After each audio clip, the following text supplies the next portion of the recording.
அனைவருக்கும் வணக்கம். நான் எழுத்தாளர் இரா கலைச்செல்வி. நீங்கள் கேட்டுக்கொண்டிருப்பது அறிவோம் ஜோதிடம். இந்த சேனலுக்கு வந்திருக்கின்ற அனைவருக்கும் எங்களின் அன்பான வரவேற்புகள். புது வருடம் வரப்போகுது 2026. இந்த வருடம் எல்லா ராசிக்காரர்களுக்கும் எப்படி அமையும் என அனைவரும் எதிர்பார்த்து கொண்டிருப்பீர்கள். அதை பற்றி ஜோதிடர் திரிபுர சுந்தரி அவர்களிடம் கேட்போமா?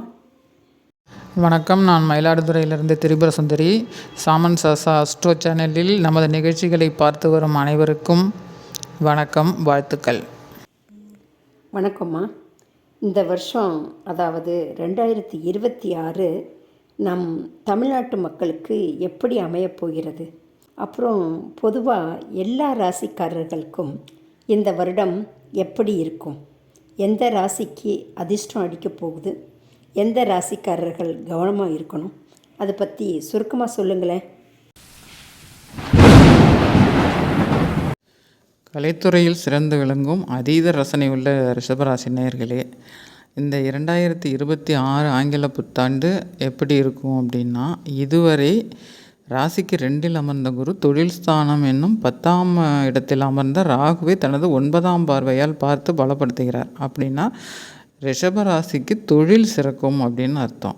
10ஆம் இடம் அப்படிங்கிறது கர்மஸ்தானம். முதலீடு போட்டு தொழில் செய்கிறவங்களுக்கெல்லாம் இது ஒரு சிறப்பான காலம், இந்த ஜூன் மாதம் வரைக்கும். அடுத்து 11ஆம் இடத்தில் இருக்கும் சனி 11ஆம் இடத்தில் ஒரு பாவகிரகம் இருப்பது அப்படிங்கிறதே எந்த ஒரு சரிவையும் உண்டு பண்ணாது. 11ஆம் இடம் அப்படிங்கிறது ஒரு நியூட்ரல் ஸ்தானம்.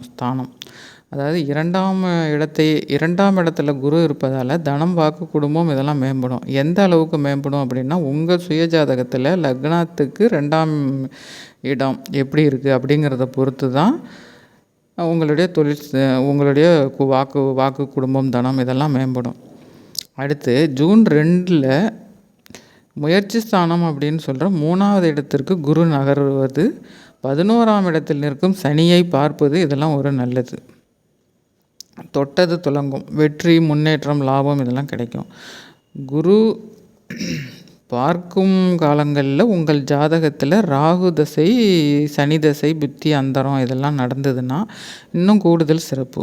டிசம்பர் 5 4ஆம் இடத்திற்கு வரும் அந்த குரு வீடு, வாகனம் வாங்குவதில் யோகம் தரும். அதே சமயம் 3ஆம் இடத்திற்கு நகரும் அந்த கேதுவால்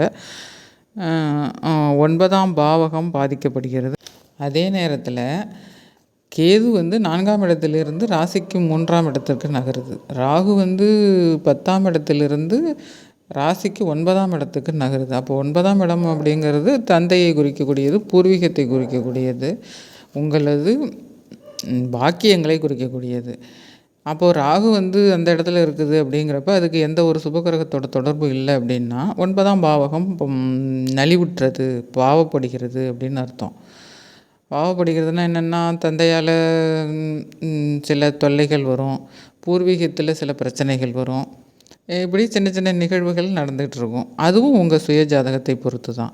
இதில் நான் ஏன் உங்கள் சுய ஜாதகம் அப்படின்னு சொல்கிறேன்னா, அதாவது நம்ம ஒரு விருந்துக்கு போகிறோம் அப்படின்னா அதில் சாதம், குழம்பு, ரசம், பொரியல் இப்படி பல வகை வச்சு அது ஓரத்தில் ஒரு ஊறுகாய் அப்படின்னு ஒன்று வைப்பாங்க. இப்போது இந்த நடக்கிற அந்த பெயர்ச்சி, ஒவ்வொரு ராசிகள்லேருந்து இன்னொரு ராசிக்கு போகிற அந்த கிரகங்களுடைய பெயர்ச்சி அப்படிங்கிறது நம்ம சந்திரனை அடிப்படையாக வைத்து, ராசியை அடிப்படையாக வைத்து கணக்கிடப்படுவதுங்கிறது அந்த ஊறுகாய் மாதிரி. அது நமக்கு எவ்வளோ சப்போர்ட் பண்ணும் அப்படிங்கிறத நீங்கள் தெரிஞ்சுக்கிட்டீங்க அப்படின்னா உங்களுக்கு இந்த ஒரு நல்ல ஒரு புரிதல் வரும். இதில் அந்த அளவு தான் நமக்கு பலன் தரும் அப்படிங்கிறது உங்களுக்கு புரிஞ்சிடும். இதை தாண்டி எந்த ஒரு கெடுபலனும் நடக்காது.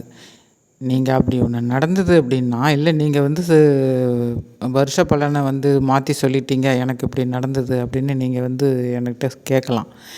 ஏன்னா நமக்கு 80% ஜாதகத்தின்படி தான் நடக்குது.